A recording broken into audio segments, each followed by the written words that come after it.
Well, welcome everybody to this edition of Sales Club with your host Wayne Dean of 3D Pro Services. This session is a little bit different. This one is on how to motivate others. And sometimes I do a session on how to motivate yourself, but in talking to several of my clients lately, most of them are asking me things like, well, how do I motivate my employees? Or how do I motivate coworkers or clients or prospects or even some of the distributors or dealers that I work with? So today's session is to give you some tips on how you can work to motivate other people. So sit back, enjoy this session. As always, these are recorded and will be posted on our YouTube channel. So I'll have the opportunity to review them later. As some of you have heard me say before, one of my favorite lines is that the great, brilliant mind of one person once said, I never keep anything up here that I can find somewhere else. So the idea is I will record these so that if you don't take notes throughout this session, you'll be able to find it somewhere else and be able to get the content off of my YouTube channel or podcast.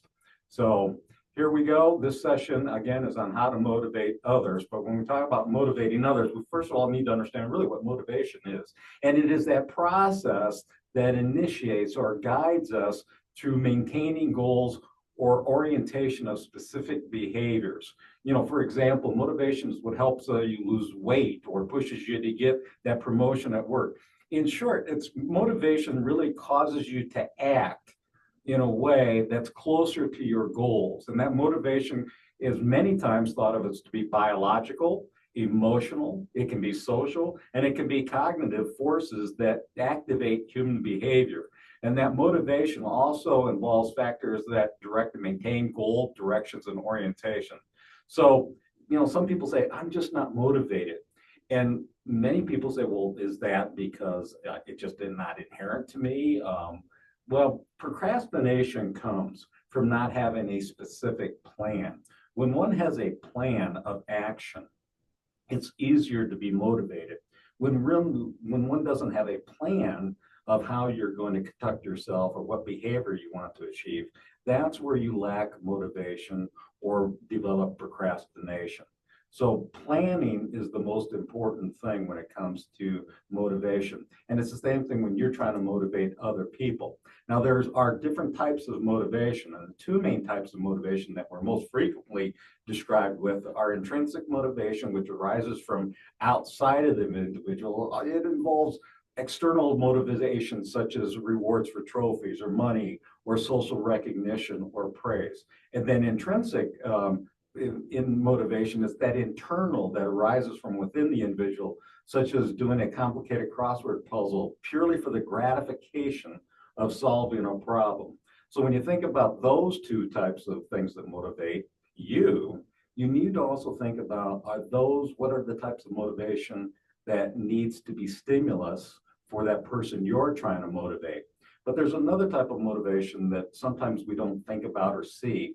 And it's really the three components are activation. It's that psychological courses system that makes you want to work to earn a degree.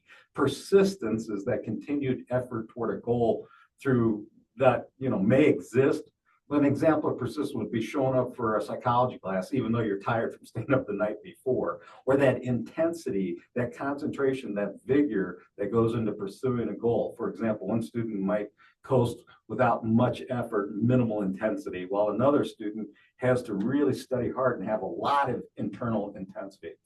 And one of the things I talk about in one of my training programs is, do you have the guts, discipline, and vitality to sometimes put your plan in action? And when one is lacking that motivation, it usually has come from either not having the guts, the desire, or the vitality to move forward. And that's what you have to think about when you're talking to somebody else, that you're trying to see if what motivates them is it that they lack the guts, they're afraid to move forward, which can sometimes be the cause of lack of motivation, is just fear. Fear holds us back. And one of my other trainings that I talk about, some of you have seen, is to think about an airplane. And what I'm talking about is the principles of four things that go into an airplane to fly. If the lift is greater than drag, meaning the air that's going over the top of the airfoil of the wing, which has to change direction, that's going slower than the air at the bottom of the wing. That's what creates pressure. Pressure is always trying to equalize. So that creates lift. If lift created by the airplane is greater than drag, and that the thrust moving forward is greater than the obstacles that are of the wind that's holding it back, then an airplane will fly. So if lift is greater than weight and thrust is greater than drag, an airplane will fly. Well, I want you to think about it with us as individuals. What lifts us is doing the right behaviors. Are we doing the behaviors that overcome fear that we might have? And do we have goals that thrust us forward? And so when you're talking about somebody else, think about the intensity, the persistence, and the activation. Do they have the guts and to do the right behavior? And can you help that person with what behaviors are necessary to lift them up? And do they have the right goals? Because if you have the right goals and the right lift, you can overcome weight and drag. So there's another one that I wanted to talk about that I have on the next slide, and think about the activation, persistence, and intensity, and whether those are external rewards or personal gratifications we talked about that move you forward. But a third type of motivation, research suggests that a third type of motivation is that family motivation. An example of this is, going to work might not be motivated to do so internally, which is that intrinsic motivation, but because it means you have to support your family. So how do you put these two together as you're motivating somebody else? Well, Theodore Roosevelt said, people don't care how much you know until they know how much you care. And what I mean by that is take and apply these two together. Do you really talk to these people that you're trying to motivate, whether it be an employee, whether you're somebody part of your dealer network, co-workers? Do you really have a conversation about what is important to them? And you care about them as a person? Because if it's only a numbers game, if you're only talking about that you want them to be motivated to achieve certain numbers for you, they're not going to be as motivated. So in my management class, I talk to managers about, hey, have a conversation with what somebody's goals are. And what I mean by that is, when you ask somebody, hey, where do you want to be with this company in 3 years? Maybe they don't want to be with the company in 3 years. Maybe all they want to do is make enough money so they can save it up and start their own business. Your job as a manager should be able to help that person achieve their goals, because what they really think about, and this is relationships, whether it's co-workers, dealer networks, anybody else, what they're thinking about, you want them to be motivated so that you can achieve your goals. Really what you want to make sure is that you understand what their goals are and that you're there to help them achieve their goals. So even if you have an employee that says, well, I don't even know if I want to be here 3 years, that's okay. Is this going to be a stepping stone for you to your next career? And if that's the case, great. What can I do as your manager to help you achieve those goals? Whether this is a short-term goal for you, but in the 3 years you are going to be here, these are going to be the best 3 years. As a manager, your job is to create the best environment for the employee to do their job, and then let them do it. And make sure that you've had a conversation with them about how much you care about them achieving their goals. This is really the synaptic cleft, the difference between working with somebody to motivate them to help them achieve their goals, or are you trying to motivate them to help you achieve your goals? And that's where the biggest problem comes in trying to motivate others, because again, they think you're trying to motivate them to reach your goals or your desires, when really you have to make sure that you have conversations with them to help them achieve their goals.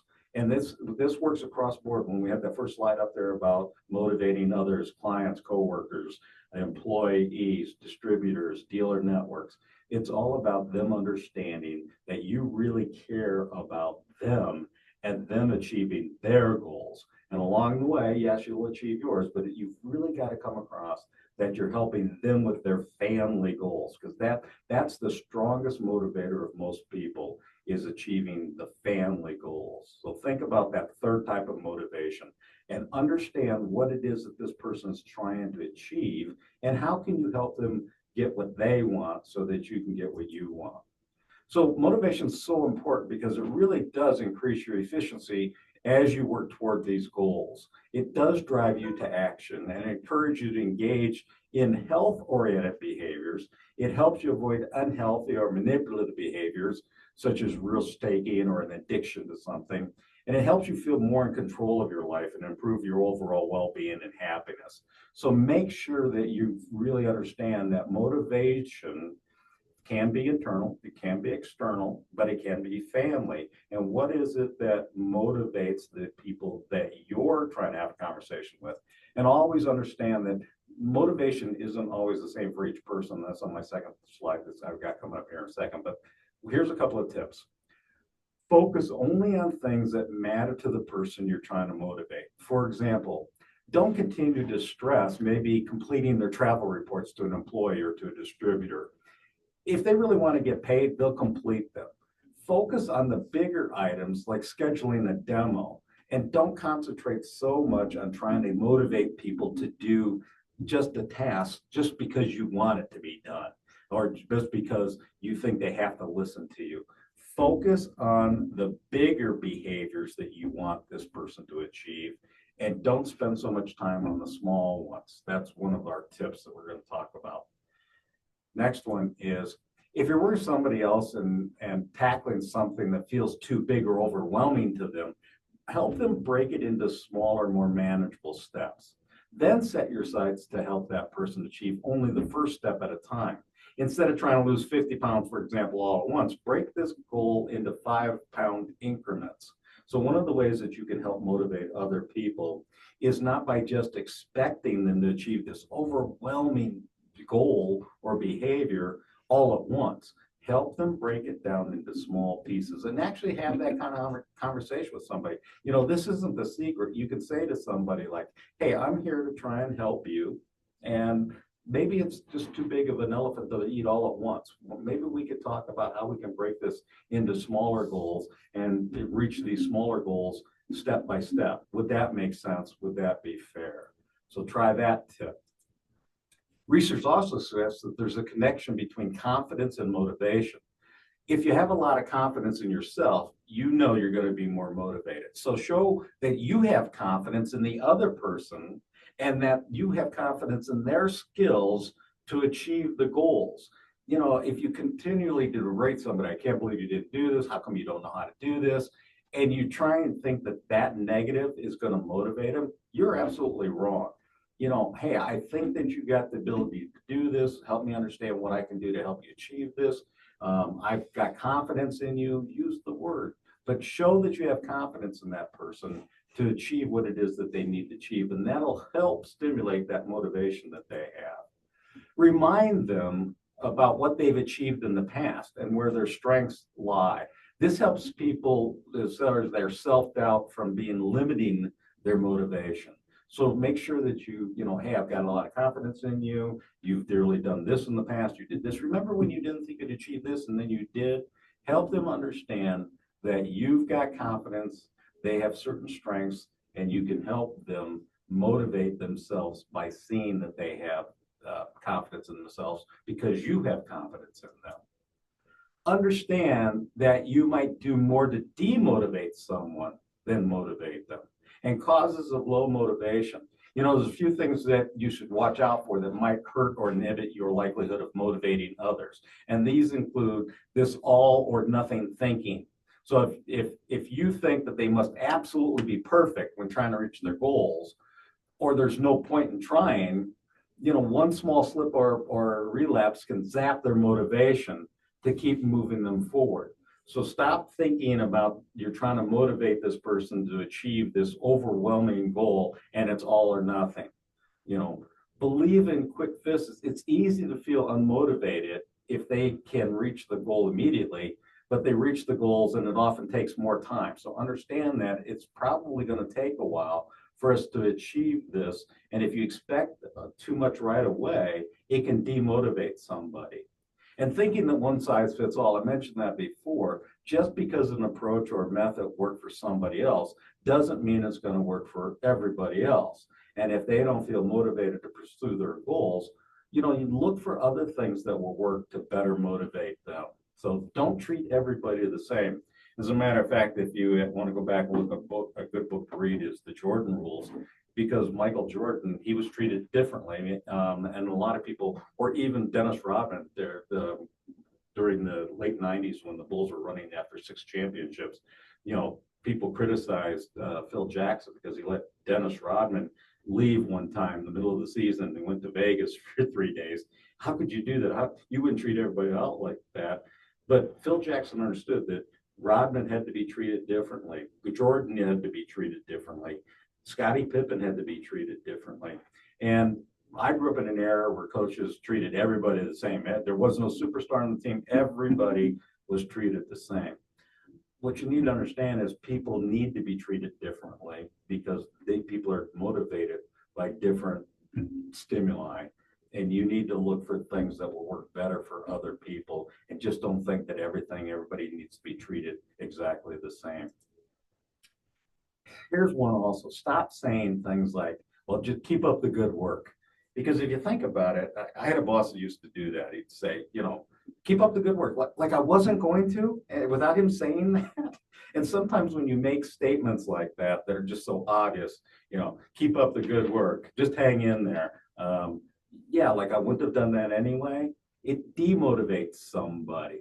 Instead, say something like, hey, you're doing a great job. And I'm not sure if I can do anything to help. But if you think of something that you'd like for me, please don't hesitate to let me know. And again, thanks for working so hard. What I mean by that is always end a comment with a positive, not a negative. It's kind of like saying, so, hey, you really did a great job on that last report, but it was 2 weeks late. What do they remember? They don't remember what you said at the beginning. They don't remember that you said, hey, you did a great job. They only remember what you concluded with.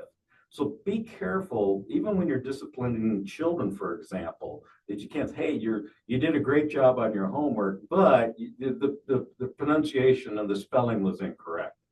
All they remember is the negative. So when you're managing and trying to motivate somebody, make sure that your comment, if it's negative, you lead with it and then finish with a positive. Like, hey, that report was late, but I will tell you, once you got it to me, it was fantastic. I really appreciate the content and the information you gave us because it helped me do this, this, or this. What do they remember? They remember the positive.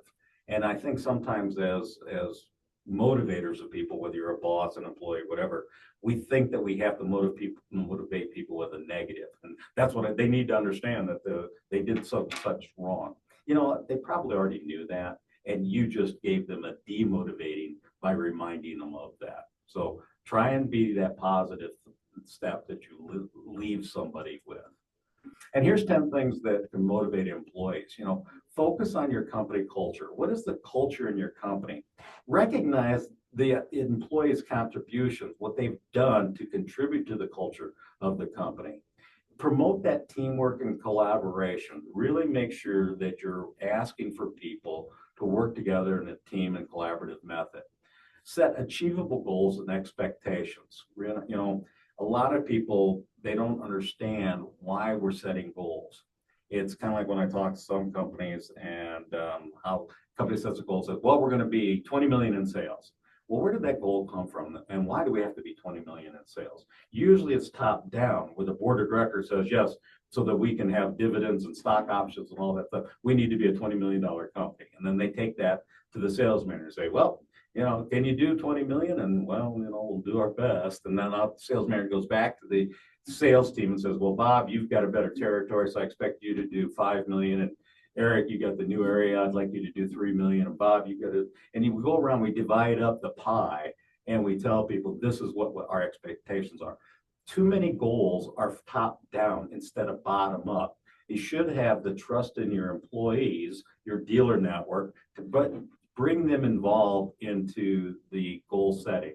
Now, if that conflicts with what we need to do, then you can have that conversation with them. But the employee, the dealer network needs to feel part of the goal setting and say, I know that as a team we came together and said we could do about 16 million.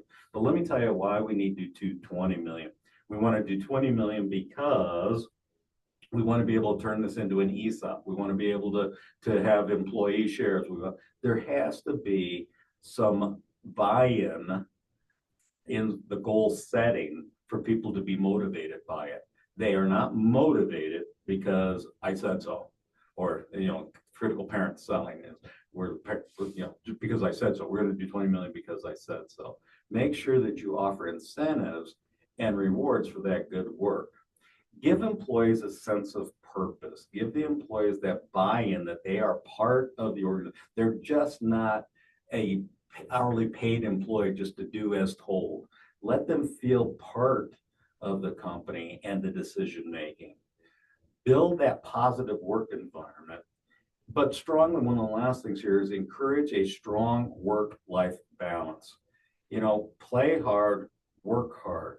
If we work for 60, 70 hours a week, why? Why would we be motivated to commute? Maybe that'll work for this week, but next week I'm not motivated to put in another 60 to 70 hours if I'm not enjoying my life for it. So make sure that you're having that conversation, going back to that quote from Roosevelt. What's the, do they understand? Do you understand what it is that they want out of life?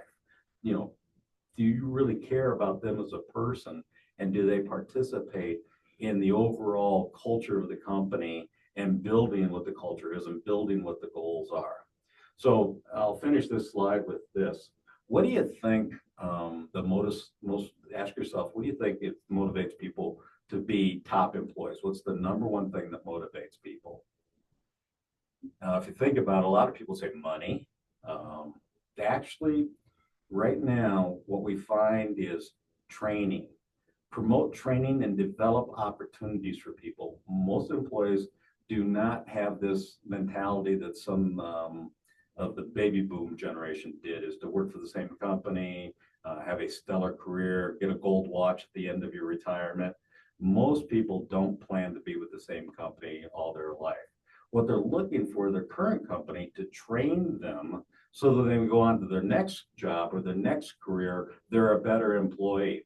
Now, a lot of companies struggle with that thought, because do they want to train somebody to move on and go on somewhere else? But that's number one, what employers are saying today. They want training. They want their current company to help them develop opportunities to be better later on in life. That's the number one thing that motivates people, is showing that the company is investing in them. Number two, yes, is a healthy work environment that people can enjoy going to work. Most people realize that you spend more time in bed and at work than you do anywhere else in your life. And so they want to make sure that they're spending a really good amount of their time at a job that they like and a company that they feel comfortable with. Three is security. And four is money. It comes all the way down there. But in that, with that training, I also want you to put in there recognition for a job done. What people want is the employer to invest in them in training and to help them, all right, become a better person, and then reward and acknowledge that they did a great job for the company. Sometimes I've seen too many bosses that say, well, that's what we paid them for. That they got paid to do a job. That's not what motivates people as much anymore, because what has happened is, if you go back to even 10, 15 years ago with the Enron, people don't trust corporate America anymore. People in Wisconsin, for example, I remember Pabst Brewing. They saw their parents work at Pabst Brewing for years and years, and then Pabst started to go out of business, and their parents lost their retirement. They lost their health insurance. They lost all these things that corporate America promised them. People don't trust corporate America as much anymore. What they trust is their own ability to make money, and they hope that the company that they're working with temporarily helps them achieve better professional development. And that's what motivates people. Same thing if you are working with a dealer network. What are you doing to help that dealer get better at what it is that they do, or make their life better? That's what motivates people.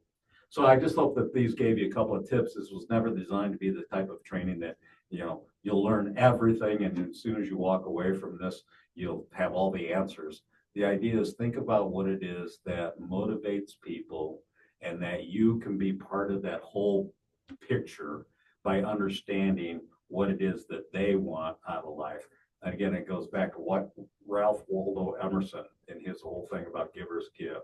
What are you doing to help people achieve what it is that they want to help? The more people you help achieve what they want, the more you'll be able to achieve what you want.